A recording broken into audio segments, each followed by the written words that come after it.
I couldn't think of a better way to end this 3-week stretch of Manos coverage than having somebody from the original film join us back on this episode of the podcast devoted to the classic and sometimes not so classic genre cinema of yesteryear. This is Monster Kid Radio. I am your writer, host, producer, Derek M. Cook, and this week I'm bringing to you a conversation that I had with Debbie from the original film. Jackey Neyman Jones is joining me this week on the podcast. I'm super excited about it. Really excited to share that conversation with you.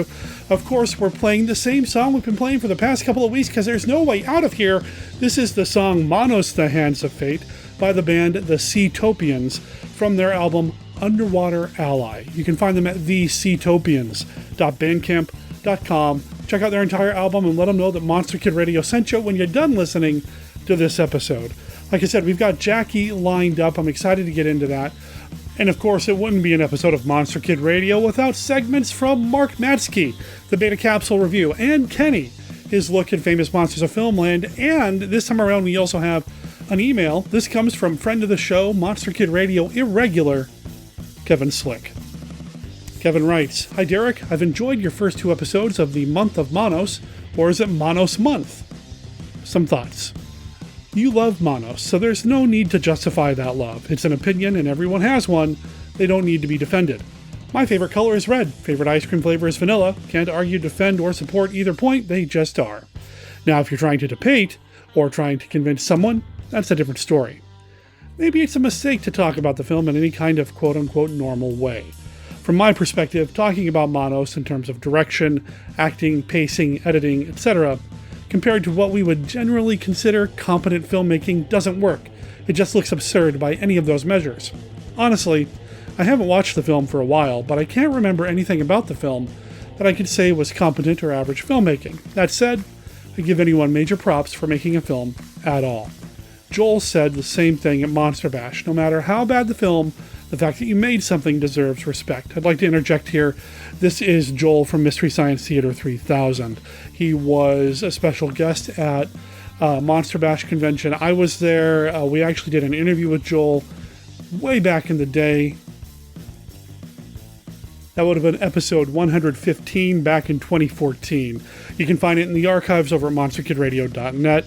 Just look for, 2014 and then episode 115. You can get the interview that I did with Joel. That was a fun time. Anyway, back to Kevin's email. Maybe Manos is like the film world version of The Shags. Do you know them?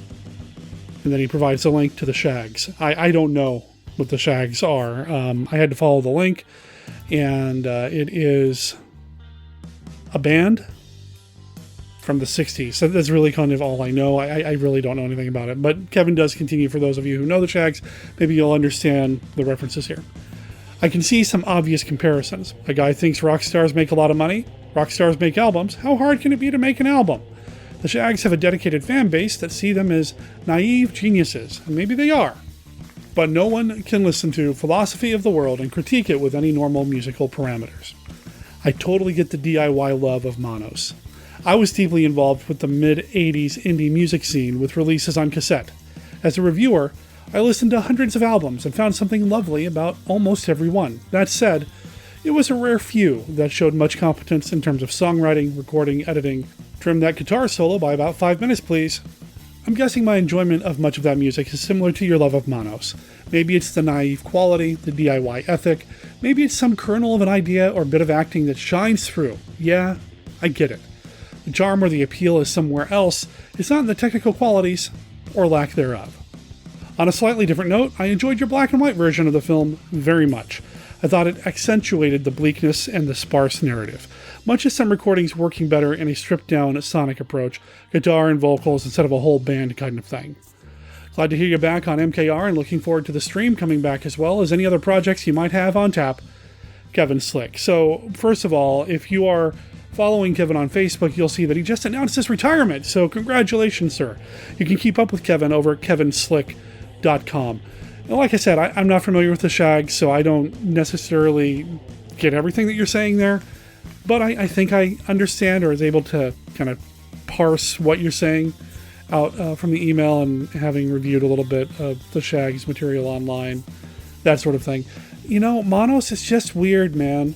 It just grabs me in such a weird way. It perhaps puts its hands on me and doesn't let me go. There's a weird metaphor there I was trying to make, or maybe a joke, I don't know. Anyway, maybe I do spend too much time defending Manos and not enough time just enjoying Manos.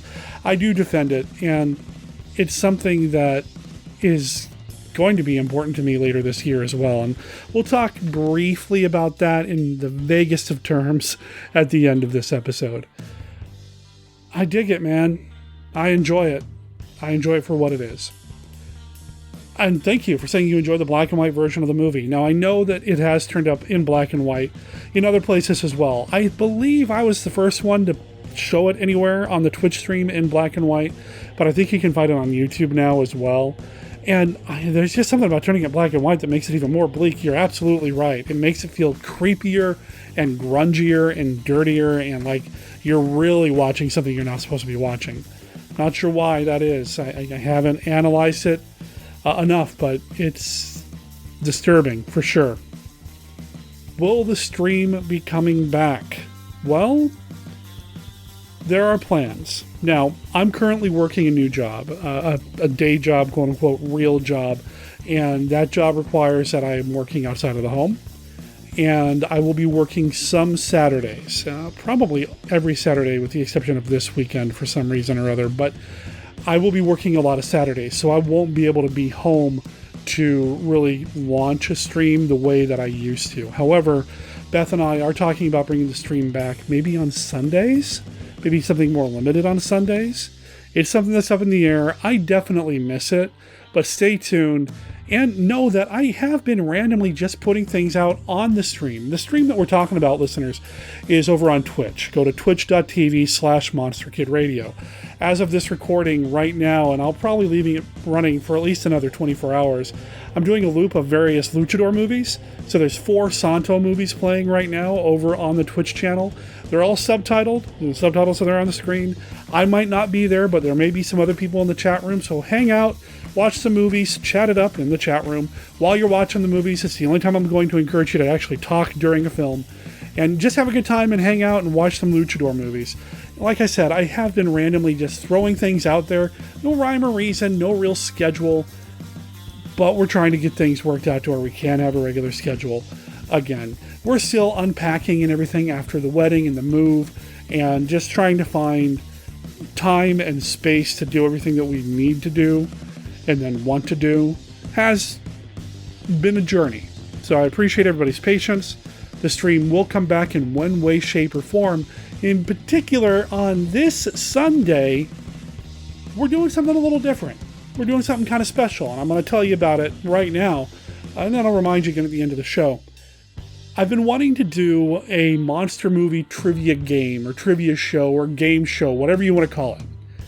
We have over 30 questions of varying difficulties. Some questions are very easy. Some questions are, deep cuts and maybe a little difficult. And there's one question in there that's just fun.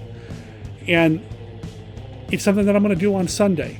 You can play along if you are a patron. You need to be a Patreon patron or supporter at the Midnight Movie or $5 level or higher. And you need to RSVP through Patreon at patreon.com/MonsterKidRadio. Sign up for the Midnight Movie level, the $5 level or higher, and you will get a notification Sunday morning letting you know how to sign on to play. Now, everybody can watch. This is going to be broadcast live, and you can watch it on Twitch at noon Pacific this Sunday, June 4th. I am really excited about doing this, and if it works out, we're going to be doing this on a semi-regular basis.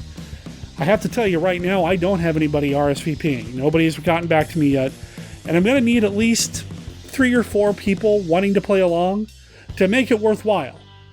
So, if you are interested, just sign up over on Patreon. Reach out to me over on Patreon.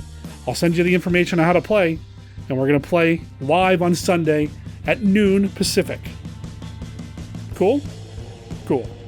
All right, let's get into the rest of the episode. We've got Mark Matzke on deck, and he is just ready to drop some more Ultraman knowledge. So why don't we go ahead and get to that here in a moment. Like now.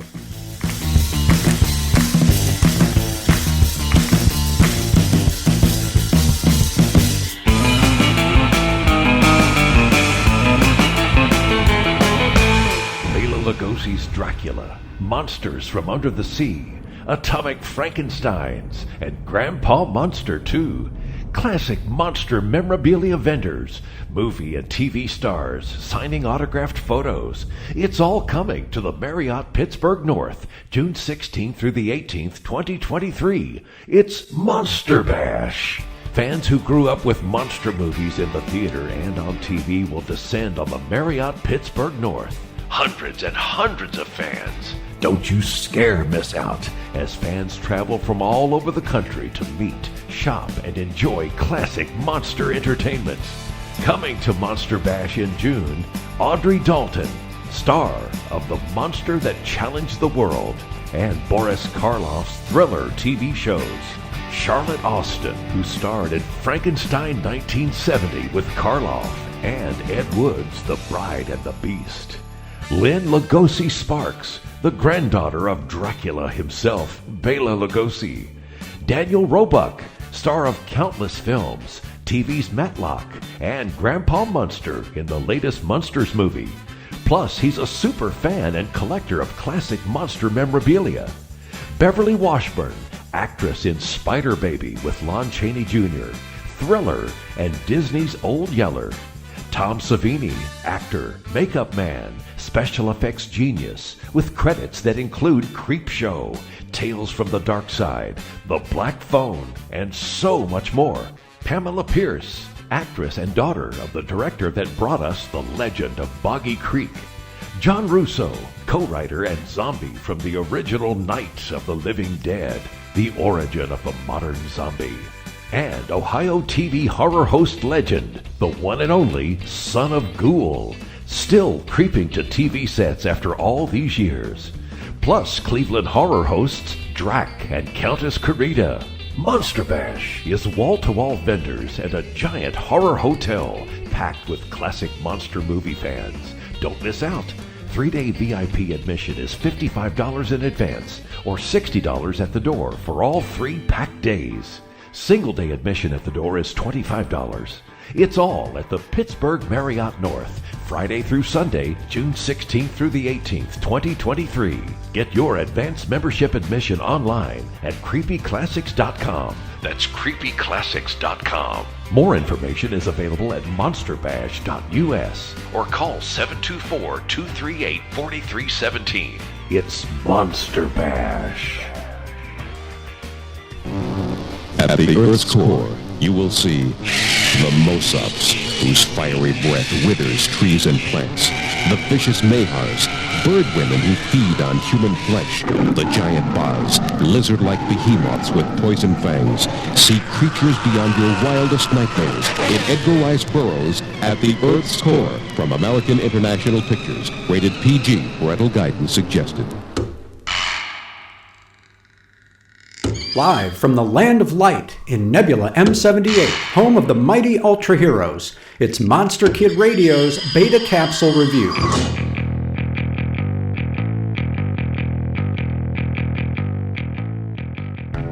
Return of Ultraman, Episode 15, Revenge of the Monster Boy. First air date, July 9th, 1971. Jiro Sakata befriends a boy named Shiro from a well-to-do family, who lets Jiro borrow his homework notebook in order to copy the answers. Jiro gets in trouble for cheating, and Go accompanies him to return the notebook. When Go learns that Jiro's friend is part of the Kato family, he asks Captain Kato about his nephew, who claimed his uncle was withholding secrets from Monster Attack Team about a recent series of blackouts. Captain Kato both denies the charges and defends the trustworthiness of his nephew, which leaves Go in a state of confusion. Upon further investigation, Go and Jiro uncover a shocking fact. The boy they talked to, who claimed to be Captain Kato's nephew, is an imposter. His lies are an attempt to exact some sort of revenge upon the Kato family, who owns the train company at which his father died in an accident. Incredibly, he claimed that electrical monster Elodortus destroyed his father's train, but no one believed him. Convinced that Shiro is still lying, Go roughs him up, only to be filled with remorse when Elodortus appears, beginning an all-out assault on a major power plant. Revenge of the Monster Boy is a satisfying example of the mature storytelling Return of Ultraman was capable of, developing an episode around the grief of a young boy who has lost both parents. It's fascinating to see how it's handled by writer Shigemitsu Taguchi. When Shiro is asked what his favorite kaiju is, he responds Elodortus, the same monster that killed his father. But he also confesses that he hates Elodortus, for obvious reasons. Perhaps because no one believes his eyewitness testimony, he forms a weird bond with the monster and seems to think Elodortus is doing his bidding. But Shiro learns almost too late that the monster of revenge cannot be controlled and has a way of destroying everything.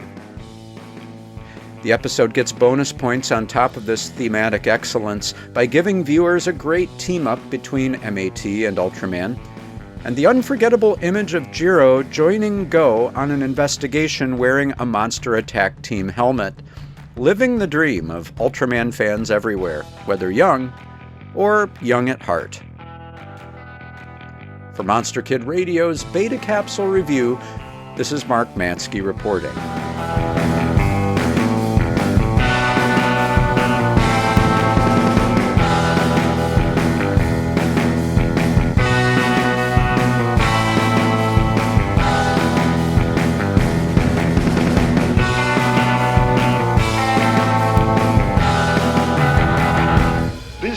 Dracula's castle. It's a fascinating place to visit. But you couldn't live here. Not for very long, anyway. Let me go! This is the master bedroom. Certain people find the old place positively captivating.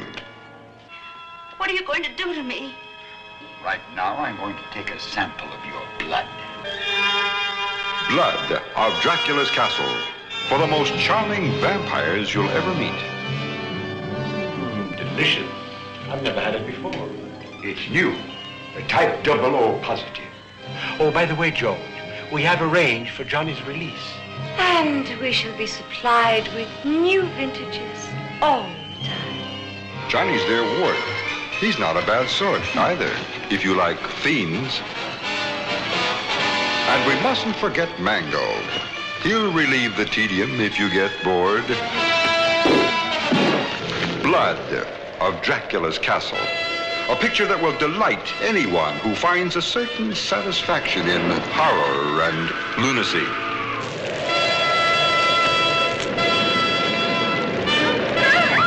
Drop in some night. Meet the members of the household. You may even see the last of a vanishing breed. They're gone. Turn to dust.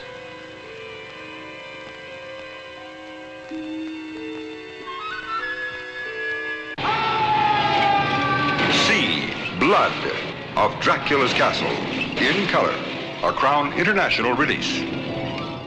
Come into the cave of the bat demons. They are waiting for you. They are longing for your blood. They hope you'll drop in to join them in horror of the blood monsters. A new, a ghastly journey into the weird world of the undead. You will feel your flesh crawl and tingle as creeping creatures slither out of the night to satisfy their unholy cravings. Don't come to see horror of the blood monsters alone. Bring a friend, bring a fiend, bring your nurse.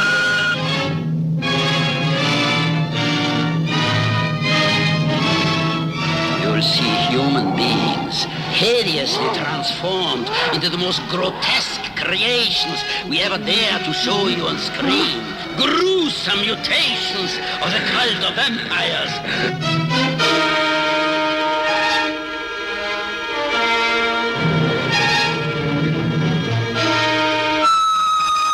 Horror of the blood monsters in weird color. Rated GT.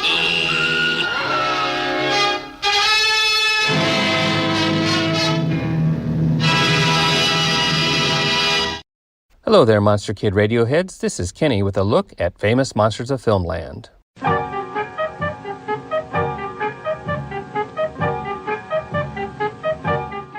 This month we are taking a closer look at the misunderstood classic Manos, Hands of Fate.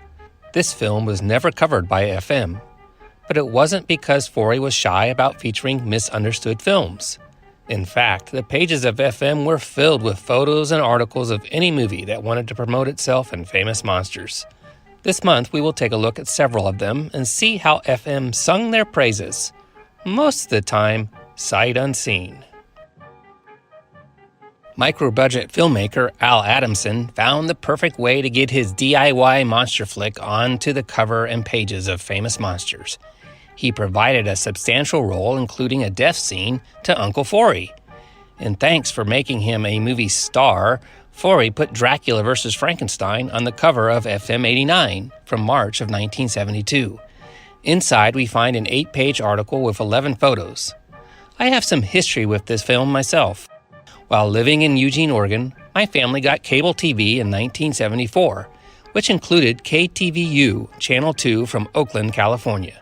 It was May 11th of 1974 when almost 10-year-old Kenny B discovered Bob Wilkins' Creature Features and became a loyal fan of the true horror host. That night, he showed the Universal classics Tarantula and Curse of the Undead. I was hooked. The very next week, May 18th, he showed the odd double feature of Godzilla vs. the Sea Monster and Dracula vs. Frankenstein.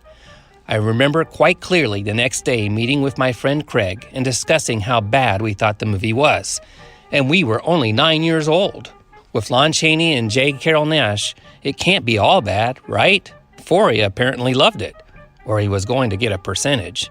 Listen to his glowing words. Dracula vs. Frankenstein is a must-see for FM readers, and it is packed full of unusual horror oddities. Editor Forey Ackerman, who is also technical consultant to the production, appears in the film as Dr. Beaumont, and is the new Frankenstein monster's first victim. After a long screen absence, J. Carrol Naish returns to the movies as the new Dr. Frankenstein, ably assisted by Lon Chaney as Groton, the mad zombie, and Angelo Rosito as Grasbo, the evil dwarf. Angelo should be well remembered by FM readers from his role in the original Freaks, and as Bela Lugosi's able helper in Spooks Run Wild, The Corpse Vanishes, and Scared to Death. Victimized and frightened by Dr. Frankenstein's horror creations are beautiful Regina Carroll and Hollywood veterans Russ Tamblyn, Jim Davis, and Anthony Isley. The monster was played by 7'4" John Bloom, who recently appeared in AIP's Incredible Two-Headed Transplant. And in the Mad Frankenstein lab itself, seen for the first time in color by Deluxe, are some of the original high-voltage sparkling machines used in the original Frankenstein, Bride of Frankenstein, and Son of Frankenstein, all the creations of electronics wizard Ken Strickfaden. Adding to the atmosphere is a chilling, old-time style music score by William Lava, famed for his Great Republic serial music and music for Universal's Creature from the Black Lagoon series. Pick your choice for the winner now. The contestants are deathly cold and can't warm up for their main event, Dracula vs. Frankenstein, in a fight of fright. That is all for this week's look at Famous Monsters of Filmland. We will have more next time. For MKR, this is Kenny saying adios.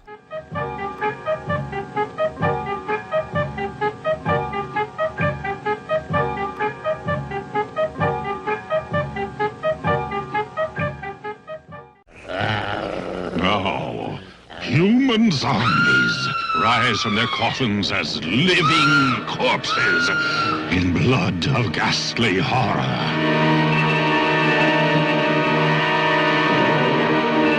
Voodoo witchcraft transforms beautiful women into 1,000-year-old mummies.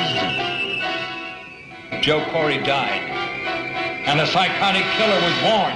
I can't believe it. It's true. Joe's last days were spent as a hunted mad animal. See a doctor invent a weird artificial brain component and create an inhuman fiend who commits acts of shocking and brutal horror.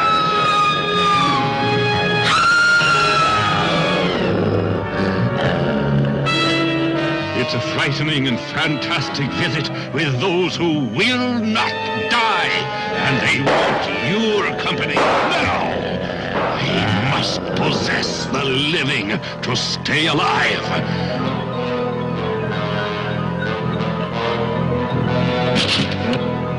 You'll see scenes of cruel and unwholesome beings grotesquely lusting for vengeance as they rip and slash their way out of the grave. The zombies rise from their deathless sleep and stalk the city's dark streets for those lonely souls who will become their next tormented victims. To them, life is a nightmare of fresh corpses and dungeons of terror. Be the dead arise to thirst for the life-giving fluid they must have to keep their rotted bodies alive. Blood of ghastly horror in color, rated PG. How many ways can you distort the human mind? One way is to remove the brain itself and control it.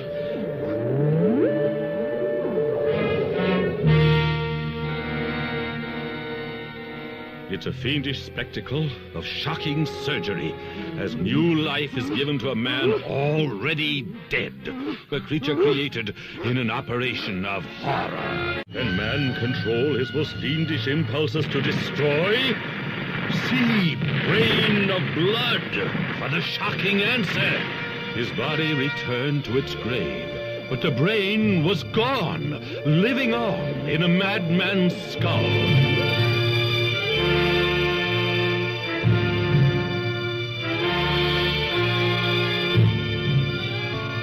Deep in the doctor's chamber of horrors, living victim supplied the serum for his experiments. So fantastic and unbelievable that you'll have to watch every moment of Brain of Blood to see for yourself. A monster with the mind of a madman seeks vengeance. His body died. His brain was saved for the most unholy experiments. The brain of a dead man lives in a creature of horror. Listeners, I told you last week I was going to have Jackey on the show. She's been on the show before, but I'm ecstatic to catch up with her and just see how things are going in the world of Debbie and Jackey. Jackey Neyman Jones, welcome back to Monster Kid Radio. How are you? I'm doing great. Thanks for having me. It's been a while since we talked, and I saw you doing some Manos stuff, and I thought, well, I got to get in on this. Oh, heck yeah. Heck yeah. It's been quite some time. So I want to kind of catch up and see how things are going and just see what's going on in your world and what you're up to these days. Wow. I mean, a lot, it seems. Well, it's been a while since we filmed the pilot episode to the new Manos Chronicles, but that's getting real close. And I don't know the details, but the plan for that is to find a distributor that'll fund more episodes. So I'm really confident that's going to happen. And I'm just hoping it's something we can share soon. In the meantime, you can look it up on YouTube to see the trailer for the Manos Chronicles. For listeners who don't know, what is the Manos Chronicles? Well, I produced and starred in Manos Returns, and that was our story of what happened to Debbie 50 years later. In that story, Debbie is raised by the cult, the Valley Lodge, the master and his wives, and then she ends up becoming the master. And, as you can imagine, she's not a really well-adjusted, pleasant person, being raised in that environment. But the Manos Chronicles is a different story that's caused me to now call it the Manos verse. There's all these universes, all these directions you can go from that initial basic story in Manos, the Hands of Fate. So in this story, Debbie escaped the Valley Lodge as a child and has been in hiding ever since. And now, 55 years later, she's partnering with other people and beings to get retribution and kind of be a good force in the world. What is it about Manos that just, it's permanent. Obviously, it's from the film. Manos is permanent. There's no way out here, But what is it about Manos that just drives so many people to want to tell more Manos stories? Have you figured it out yet? No. Well, I don't know. I'm closer to understanding it than I ever have been in all these years, but it's just amazing to me because, I'm describing it these days as this deep rabbit hole with all these different tunnels that go off in different directions. There's 4 stage productions that have happened over the years. There's Manos, the rock opera of fate that was in Chicago. I am not sure, like 2011 maybe. And then there's been 2 plays, 2 stage productions, and one of them I got to be part of that was in Portland, Oregon. And in that one, it was a comedy. It was just hilarious, but they had the Doberman played by a puppet that was made of cardboard and felt and rolled on little wheels across the stage. And he inevitably fell over at least once a performance as the master rolled him around. And then Debbie was played by a doll that was held by one of the actors. And so when they found out I lived so close to Portland, they invited me to be part of it. And so I played my own voice. I played the voice of Debbie from the light booths. And as Manos fans know, all the women's voices, including mine in the original film, were dubbed by one woman. So, as an adult dubbing the 6-year-old, and this time I got to be my own voice. So that was really cool. And there's coloring books, there's video games. I have the Torgo theme on my phone, which is embarrassing when I'm like in Walmart and I can't dig my phone out of my purse quick enough. One of these days, somebody's going to recognize and go, hey. And it's taught in film schools. It's everything not to do in filmmaking. I've actually run across several people who have been in that class and know about Manos because of film school. I think it has this vibe about it. It's just so odd, but people get it that there was a lot of passion put into it, as bad as it was. They weren't trying to make a bad film. They weren't doing it for any other reason than to make a film. Hal Warren, the director's main purpose for it was not to make a great film, but to bring the eyes of other filmmakers to the beauty of the Southwest and the great potential for filmmaking. He wanted to be the guy that brought the film industry to El Paso in the Southwest. So, and I think a lot of people, anybody who's into film or has studied film or has tried to make one, can appreciate that Hal Warren made a bet that he was going to make a film, and he did. No matter how bad it is, he got it done. Right. And, many films much better than that have languished.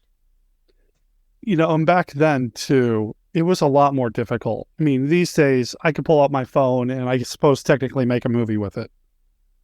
Back then the technology wasn't as accessible. So that they actually completed something, that they made a movie that, for better or worse, is what it is. I mean, it's a completed story. It's a film. It's something that a lot of people just weren't able to do and still can't do.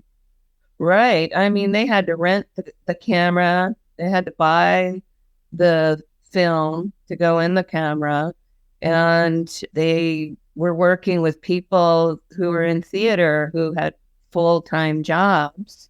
And so it was nights and weekends. Mm-hmm. And, a total of like 8 days filming. And because they were buying the film, there wasn't a lot of extra film. So even when Ben Solovey found the original work print and raised $48,000 to restore it, there was very little extra film on there. The outtakes, the edited stuff, there's very little. Yeah. And the camera itself was a Filmo 70, which was Vietnam and Korean War camera, a camera to film war footage. And it shot silent and only 32-second shots. Right. That was a lot. Yeah.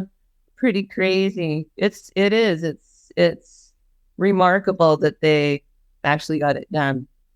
I just got married a couple months back, and I've been talking about Manos for a long time with my, then fiance, now wife, but I promised her I wasn't going to show her Manos until after we were married because I didn't want to scare her off. That's real. And now she's trapped. Now she's in. No, but there's no way out of here. There's no way out. But watching it this time with somebody who had never seen the film, didn't really know anything about the film outside of, her then fiance, now husband, kind of blathering about it. Watching it through her eyes, this time around, I think for me, what makes me love Manos became crystal clear, and that even though I know it's a film, the ending's never going to change. It's always going to have the same ending. I'm always wanting for it to nail the landing. Like, I'm watching it and I'm rooting for the underdog, and I want it to be this amazing thing at the end. And it's an okay film. I love the film, but we know it's got its issues, and I'm always rooting for it. No matter how many times I watch it, I'm rooting for it to be better. There's something about it that just makes me cheer Hal Warren and company along. It's like, you can do it. Come on, let's go. That's funny. I just had this little vision. I mean, I've got a puppy now, and she's just 10 months old, and she just destroyed another toy. She loves just eviscerating her toys, but I just had this vision. You were saying that about like adopting a dog who is, not all there, maybe walks a little sideways or something, but you still keep trying to train it. You keep rooting for it to just, like, get it. So you're constantly approached, I'm sure, about all these different Manos projects. When somebody comes to you for, like, say, Rise of Torgo, or with Manos Returns, I know you already had a relationship or working relationship with some of the filmmakers involved with that. Do they approach you like, we know you did this serious project, or is it all kind of a laugh because Manos has the Mystery Science Theater 3000 background? Like, how's that when you get approached for a project involving Manos? How do you respond to that? Well, like the Rise of Torgo, that was quite a while back, and I was just kind of in a place where I'm like, yeah, sure, and we filmed my part remotely at a friend's house locally with a green screen, and I didn't take it seriously really at all. I mean, I didn't understand it was to be a serious film, so I was just having fun. But I'm a little embarrassed. but it is what it is. And but with Manos Returns, that was something that whether people like it or not, we did it with a lot of love and passion, and the people I worked with were all skilled and talented in their fields and what they do, and it was just so great working together as a team like that, and to have a project that my dad could be involved in, and he enjoyed it very much. And one of my favorite parts about it with him being involved was at the end, the cast and crew party, where he was surrounded by all these, adoring, loving people who he had just, got to meet and spend some time with. And I'm grateful I've got pictures of that. Yeah. It's just a really wonderful time, and I'm very proud of that project. And then the Manos Chronicles, I feel I'm really looking forward to that. I mean, Willow Polson and her husband, Craig, who wrote it and produced it, and I mean, they've pretty much done it all, but Willow had a web series, like an Antiques Roadshow kind of web series that she won awards on. And so I know that the reason it's taking longer than she had anticipated was because she wants it to be really right. And I've seen it, and I'm like, wow, that's pretty cool. I really hope we're able to do some more episodes of that. When it comes to doing Manos projects, do you prefer now the more straightforward, serious approach, or do you still kind of get a chuckle out of the more lighthearted, let's kind of have fun with it approach? Well, I mean, it just depends. Like Joe Sherlock, who's our director of photography on Manos Returns, I know him locally. He lives within an hour of me, and he does what I jokingly call boobies and blood movies. They're fun. They're just fun movies. Somebody's always getting murdered, and there's lots of boobies, and so when he asked me to start being in some of his films, I said, yeah, but I'm not taking anything off, So the closest you see that from me is in one of his films. I'm in a hot tub up to my shoulders, bubbling water and all. But I joke with him, and I say, I think I've been in like 7 of his movies now.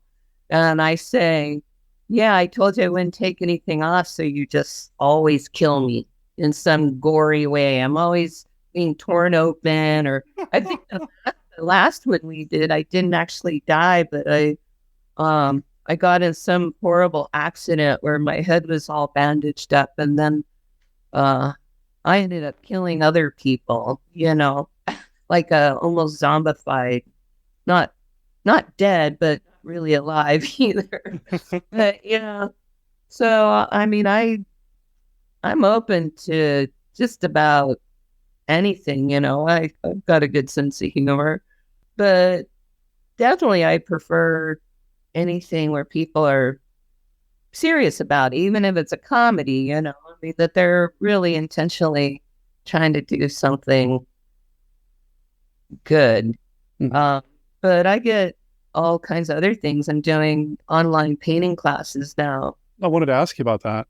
Yeah. What was it? 2 Christmases ago, Frank and Trace, they've been doing online shows for a while because of COVID. So the Mads are back or online at Dumb Dash Industries.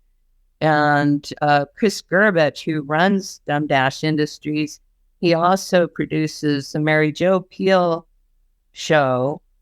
And anyway, Frank and Trace, they did riffed Manos for their Christmas show 2 Christmases ago, two Decembers ago. And it was their best attended show to that point. You know, they were just, and it was really fun because I got Ben Solovey to let them use the restoration. Nice. So it was like a completely different experience. And even Trace said something in there like, now I kind of feel bad for making fun of it, you know? Because it's like you're not watching a movie, because that's part of it. Is the movie that people see on MST as a copy of a copy of a copy, you know? It's like looking through a dirty screen door. And so I say the restoration is, it doesn't really make it a better film. It just means you can see all the mistakes so much clearer. And you can see the background stuff, like when my dad's holding his arms up in the house and Torgo's on his pile of dirt, you can see a beer bottle. You know, the crew left there intentionally to test Hal's powers of observation. And when my dad, the master, is holding the Torgo's hand up and laughing, you can see the can of lighter fluid in the background. You know, things like that. I don't think I've ever noticed that. I did, you know, kick in for that restoration because, you know, like I said, I love Manos. And I've watched that Blu-ray repeatedly, and that's actually what I showed my wife too, but I don't remember seeing the can of lighter fluid. I'll have to, I'll have to watch it again. Now you'll always see it. Yeah. You won't be able to get it out of your head.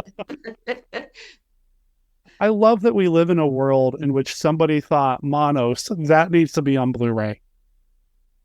Yeah, well, and it was just by chance the right person found it. Mm-hmm. You know, he was into film restoration. That's his passion. And he bought a box on eBay. He saw some titles he wanted, and he asked for those. And the guy said, you have to take the whole box. So he did. And when he pulled out that roll of film that said Fingers of Fate on it, it was the original title, or one of the earlier titles before Manos. And he happened to know what he had in his hands. And he knew what to do with it. I mean, not pun intended, right? For it, but how to raise the funds to do so. Right. No, I love that. I love that it's out there. And like I said, I kicked into it. I've got the Blu-ray. No, I love it.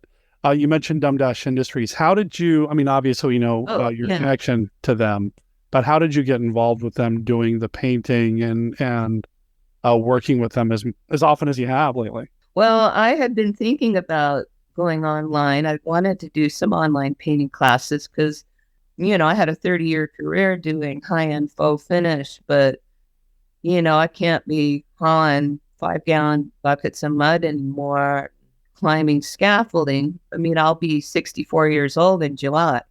So that's wow. Out of the question. Well, happy early birthday. Well, thank you.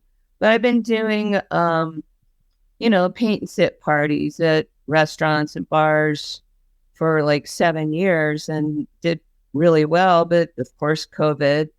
And I just in a place where I need to find different revenue streams, ways to support myself. And I thought, well, I love teaching. Let me try online.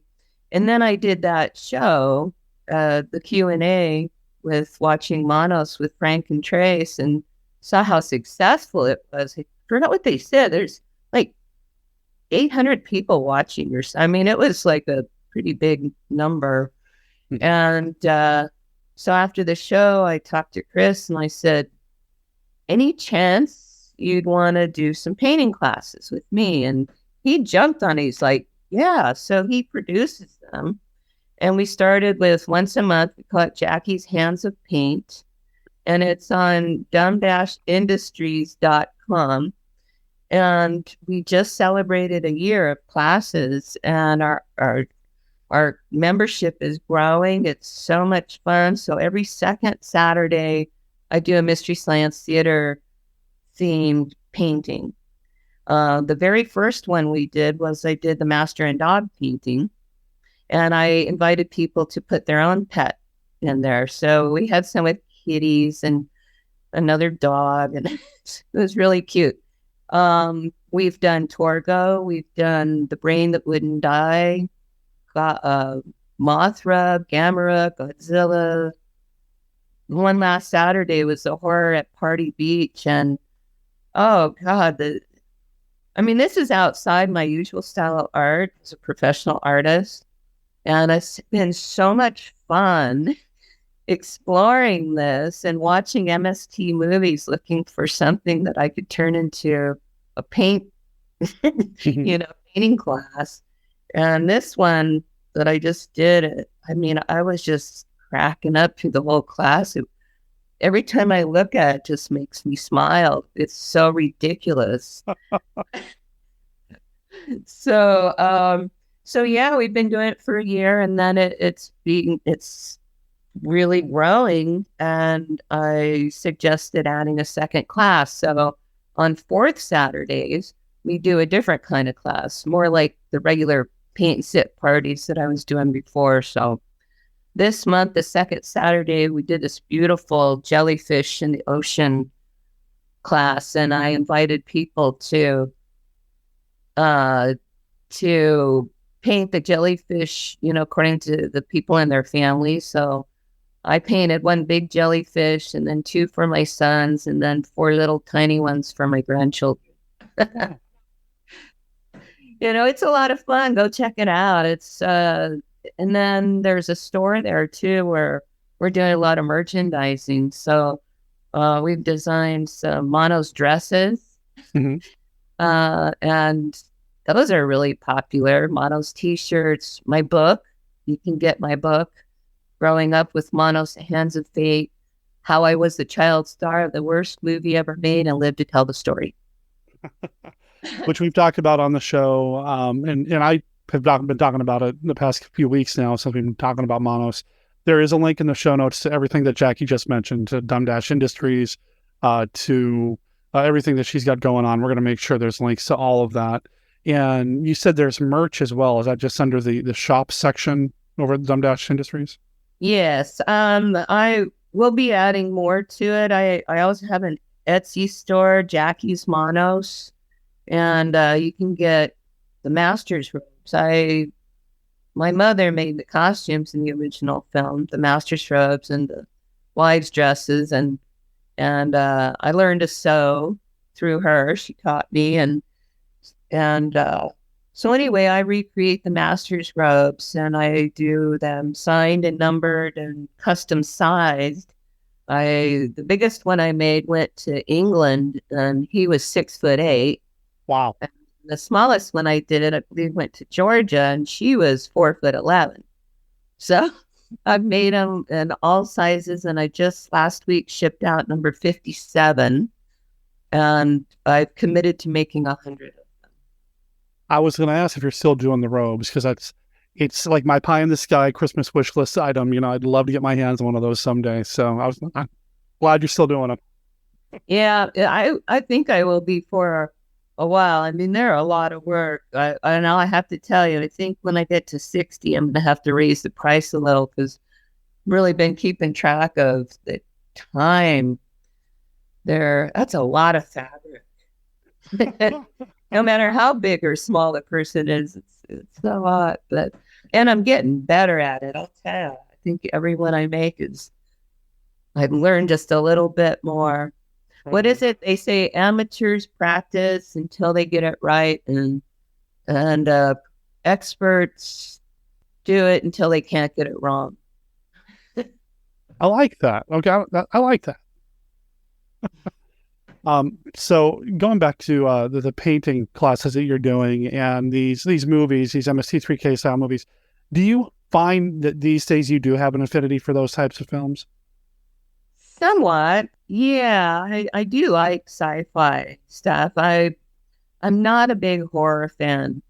I feel like I have enough anxiety within myself. I don't need to add to it. Fair enough.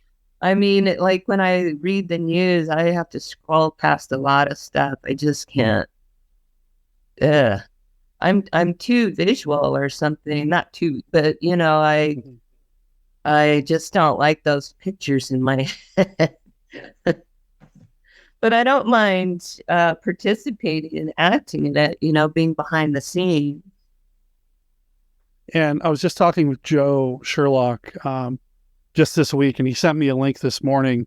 He's got a new movie coming up, The Otter Noggins, and you're involved in that as well. Uh-huh.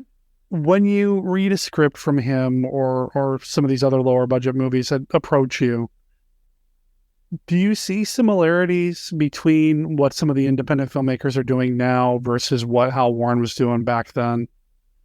I don't know. I've really never considered it. I mean, I know your perspective would be different now because you were a child then, so your version of what was happening is obviously different than what's happening now for you. Right? Yeah. Yeah. Yeah, I really don't know how to answer that. I just can't help but imagine that if Hal Warren and them and y'all had different tech, if you had better cameras, more access to film, whatever, or if he was trying to make a movie today, how Manos would have turned out. Yeah, well, I mean, I think it'd be quite different because of all, where film was at in 1966 and how much is out there. It's just like, these days, if you, as an artist, I have an idea, I don't have to go out and find a model to pose for me. I can go on Pinterest and get 1,000 ideas and create my own thing from that. It's so much easier today in many ways, I think. Like you say, anybody can make a film now. You can make one on your phone. Look at all the things that go viral. I mean, I'll tell you a story. I wish there was a camera in our backyard last week. My puppy was outside. I was working outside and she's running around the yard and she stays close, but she went into the neighbor's yard because the gate had been left open, and I hear her screaming, and I look out there and this wild turkey is on her ass, like 2 feet behind her. And this puppy, she's a Chihuahua Dachshund mix. She's fast. This turkey's chasing her, so I start running and screaming and waving my arms in a panic, and they come running through the fence, and they're running circles and zigzags all over this yard, and I'm yelling and running, waving my arms, and the turkey is completely ignoring me, just focused on killing this dog that's, 1/3 her size. And finally I got them separated, and I got a hold of my dog and saw she hadn't been hit, with the turkey's spurs or anything. And then I started calming down, and I just had this visual of what had just transpired. And I went and I asked my son if about the camera on the back of the house towards the backyard. I said, if we've got film of this, I swear it's going viral. It was so ridiculous, but no camera. Too bad. How many moments people catch on film? They're just so incredible. I want to envision what that video would have looked like with the Torgo theme playing on top of it. But see, that would have been perfect. But there's no way I could recreate that. Sure. Oh, and by the way, the end of the story is it turns out that turkey had 10 little babies, and my dog had come across that, and she was just a mama protecting her. Right. There. Oh, man. Yeah, I'm really excited for what Joe's got coming up with Otter Noggins, and I'm going to have him back on the show at some point to talk about some of the things, too. And Manos Chronicles sounds just amazing. I have been kind of following it from the side, kind of watching, waiting, hoping that it comes. Hopefully there's a light at the end of the tunnel for that. Is there anything else coming up for you? Well, I'm working with a guy from Canada right now. He's a music promoter, and we met online, and he's building a new fan page, Manos, the Fans of Fate, on Facebook, and an Instagram, Manos Fans of Fate. Okay. And I'll send you the links for those as well. That's just getting off the ground, but it looks like it's going to grow pretty fast. I mean, just in the last couple of days, I'm just watching more and more people jumping in, and it's everything Manos.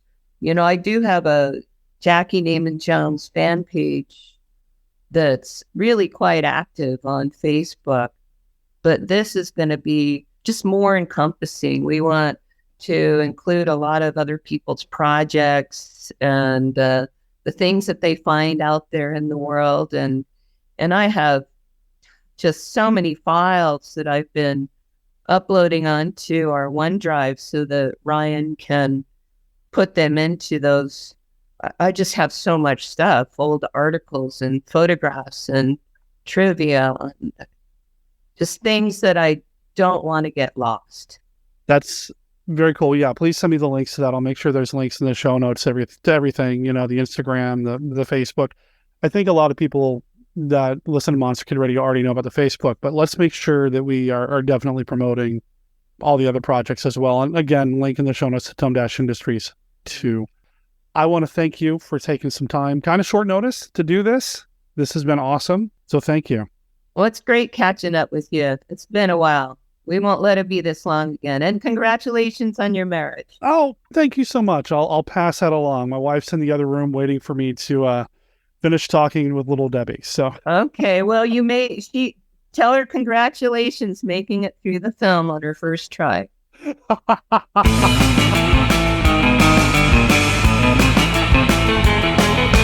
Well, that brings us to the end of this episode of Monster Kid Radio. Thank you for listening. Thanks for being here. And thanks for indulging me in my love of all things Manos. Now, we're going to take a small break from talking about Manos here on the podcast. However, I'm not saying we're done. In fact, I'm just putting a pin in it because here in a few weeks, maybe a few months, hopefully lesser time than more, I will have a special announcement about a Manos-related project that Beth and I are undertaking.